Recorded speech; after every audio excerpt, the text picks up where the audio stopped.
Okay, so last but certainly not least in my post, number 5.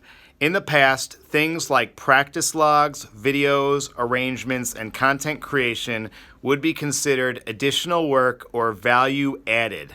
Now it should be the norm.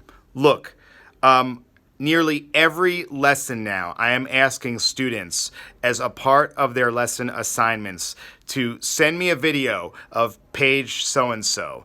Share with me on Google Docs a practice log. Make me an arrangement of a tune you're working on using GarageBand or whatever you have. And this is so important, and here's why. Right now, at least for now, we've lost the ability, and I've said this before, we've lost the ability to play together simultaneously in real time.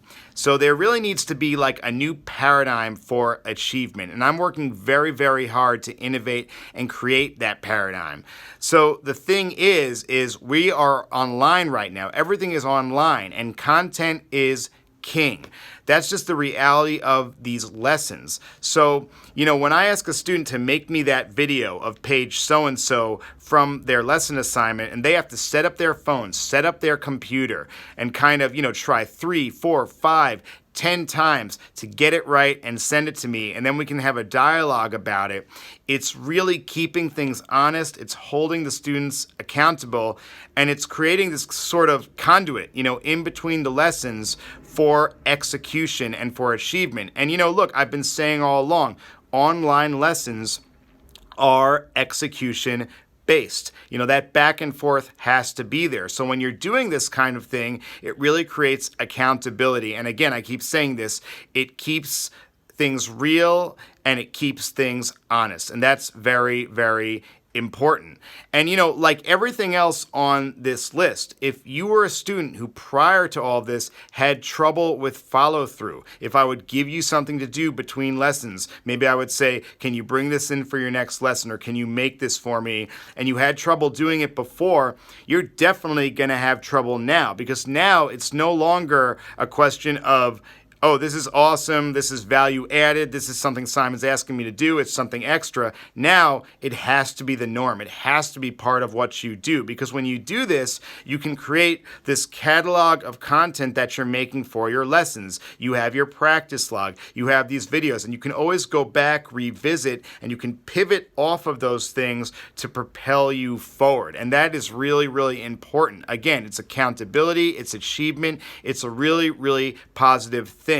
And at this point, I'm going into students' catalogs that they're making me of all this content they're creating for their lessons, and I'm critiquing this content, their videos, their arrangements, whatever it is, I'm critiquing it in real time in the lessons. I'm looking at their practice logs. I'm adding things to their practice logs in between lessons. So this is just part of what's going on right now. We have to innovate. We have to find new ways to learn. And it's a very tough situation, but the silver lining is there are new and exciting ways to do music if you're open-minded. And, I guess that's sort of how I want to close, with this list. I mean, at the end of the day, innovation is going to be what carries us forward. And we have lost certain things, but online lessons can also be a really great thing if you have the right attitude and if you want to be here and if you want to do the work. And I think it's really important to have a positive attitude about it.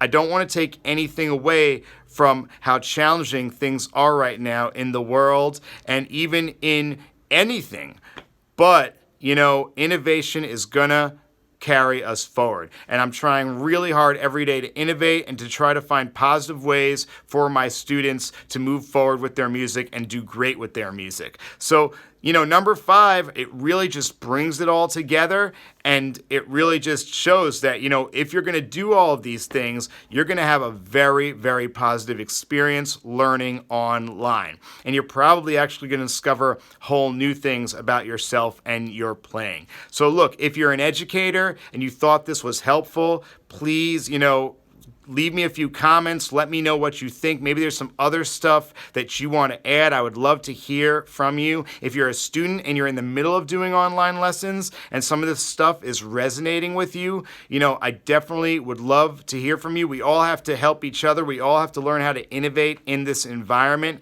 And I just hope that this list has been helpful. Thanks, everyone.